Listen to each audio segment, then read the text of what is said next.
These massive drones are attempting to plant 20 million trees from the sky. But to find out how I ended up here in the middle of this forest, we need to go back 6 months. Because that's when Mr. Beast hit 20 million subs, and someone suggested to celebrate he should plant 20 million trees. It went super viral on Reddit and Twitter, at which point someone else suggested he should team up with me and a bunch of other YouTubers to make it happen. Which got me thinking. And so with that, I made my way to Oregon to meet with Mr. Beast and his crew to plant 20 million trees.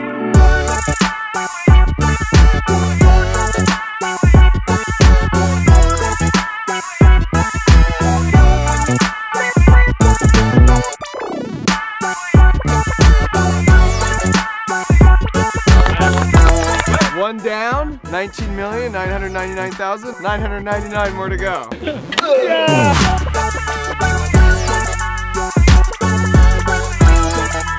It's 20 million trees in a 48-hour time period. The statistics may not be in our favor, but we got grit.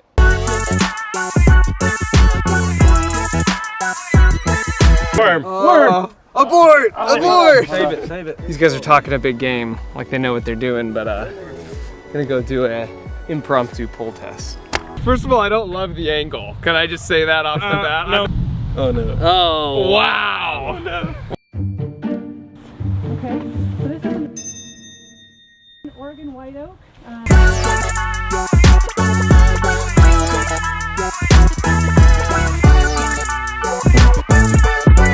We've been planning all day, solid 8 hours. We're up to like 250 trees. So, I mean, it's a start. It's definitely a start. Can we just say, look who's the dirtiest? I saw you rubbing stuff on me. Wow. Just look who's the dirtiest. Yeah, come on, Mark. Hey, mine's super dirty. My bat kills. There's a field of trees. 300. Yep. After a full day of planning. 300's less than 20 million. So after talking it over, we decided we would play to our strengths. Jimmy was going to try and solve our problem with a tweet recruiting thousands of people, and I was going to pursue a more robotic solution. And so with that, I made my way further up the coast to Washington using a shortcut I knew to see if I could uncover a way to plant trees from the sky. But before I get into that, have you ever thought about where trees actually get their mass from? The knee-jerk reaction is to think it comes from the soil, but that can't be true because if you have a tree in a big pot, as the tree gets bigger, the soil level doesn't go down at all. The answer, as it turns out, is that the mass comes from thin air. The clue is if you look at what the bulk of the tree is actually made of. It's almost entirely carbon. Pretend I'm a tree. Basically, a tree sees a carbon dioxide molecule floating by, then it powers up with energy from the sun using photosynthesis, then it uses that energy to rip the carbon from the oxygen, then it takes that carbon and slaps it on itself to get more swole. And then the tree's like, hey humans, here's some beautiful fresh oxygen you can have back. I don't need it. So it takes the C and leaves us with the O2. That's a sweet deal. And so trees start really small, but in order to get bigger and bigger, they're just sucking more and more carbon out of the air. And so now you can see a tree and appreciate the beauty in the shade, but also that they're just these really massive vacuum bags completely stuffed full of carbon.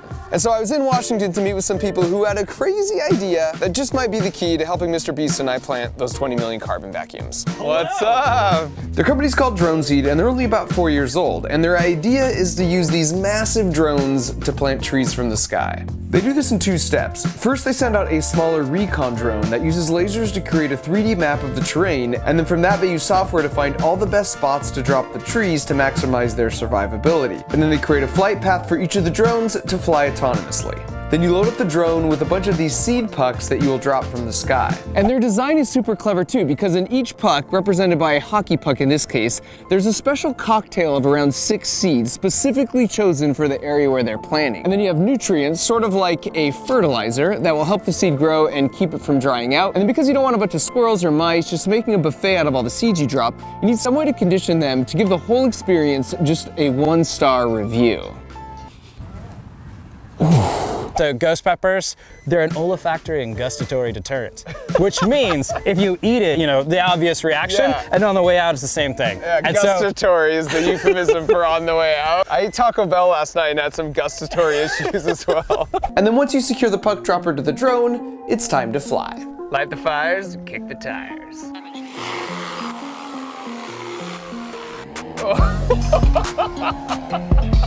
Dude, that's like a mini house just flying. That is wild. Oh, there we go. I don't know why it's so funny to me. It really just looks like mechanized poop.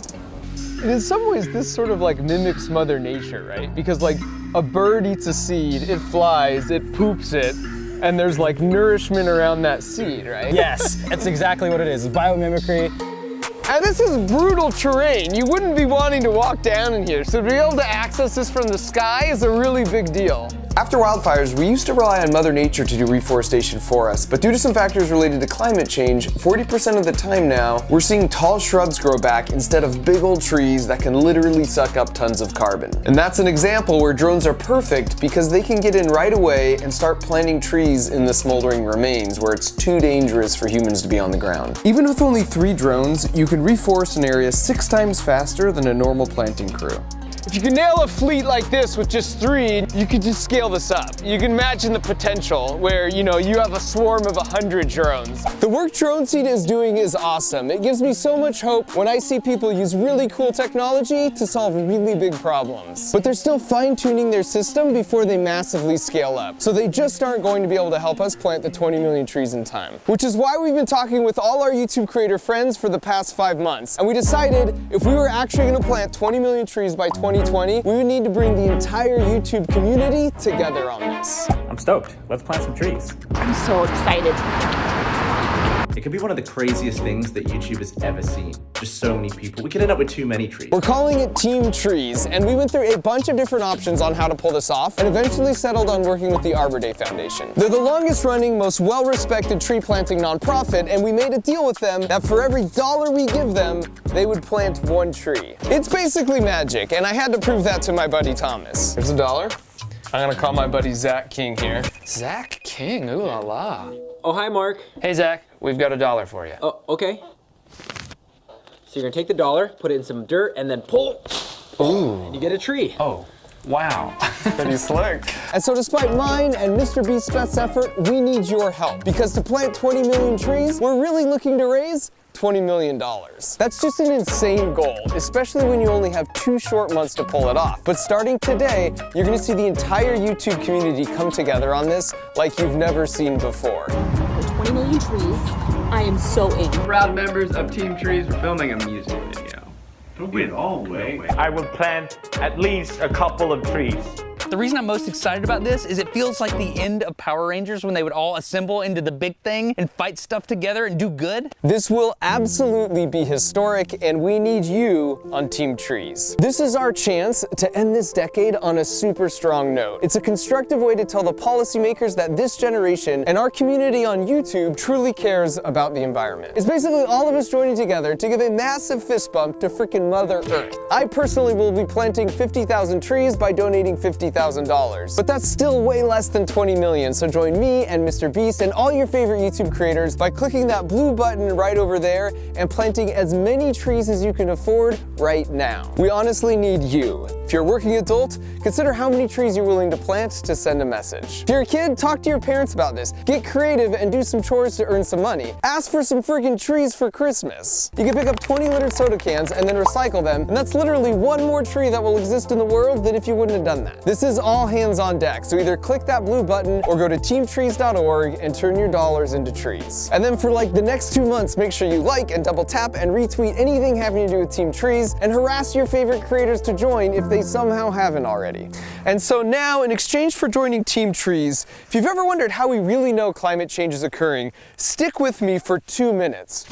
Because I'm gonna break it down real simple using this column of ice. A while back, scientists went down to Antarctica and drilled out a bunch of ice cores like this. And what's cool is that because ice layers up over time, the really old ice is at the bottom and the newer ice is on top. Now, as you know, ice traps air bubbles. So as you move your way down the column, you get these little pristine pockets of air going back in time. What they found was that CO2 levels in the atmosphere naturally fluctuate from about 200 to 300. But then starting with the Industrial Revolution, revolution, we started burning way more coal, which is made from dead trees, and we started burning down forests for resources to keep pace with a growing population. The problem with both of these is we're taking all this carbon that was in the ground in these massive carbon vacuum bags, and we're putting it back into the air at a super unnatural rate. So much so that around 1950, we busted into the 300s for the first time in at least a million years. And we weren't done yet, because just 4 years ago in 2015, we broke into the 400s. When I started writing the script for this video, we were at 411.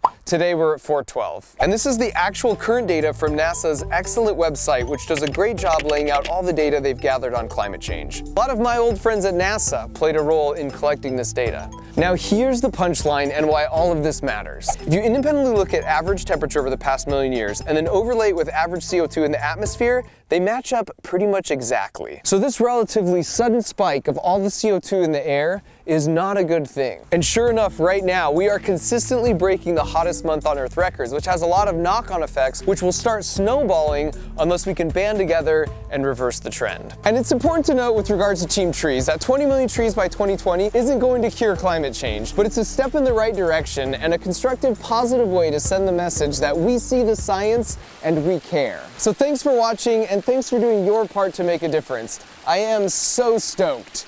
We totally got this.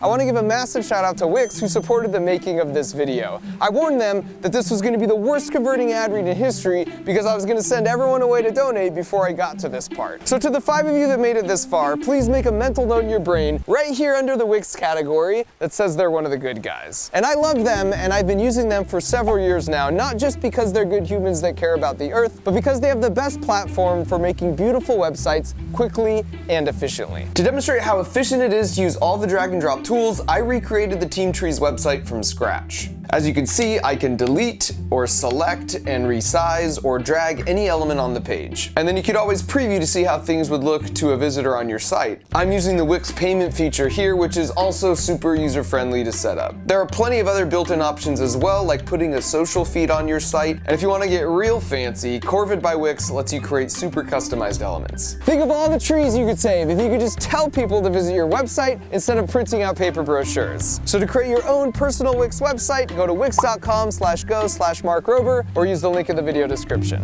Thanks for watching.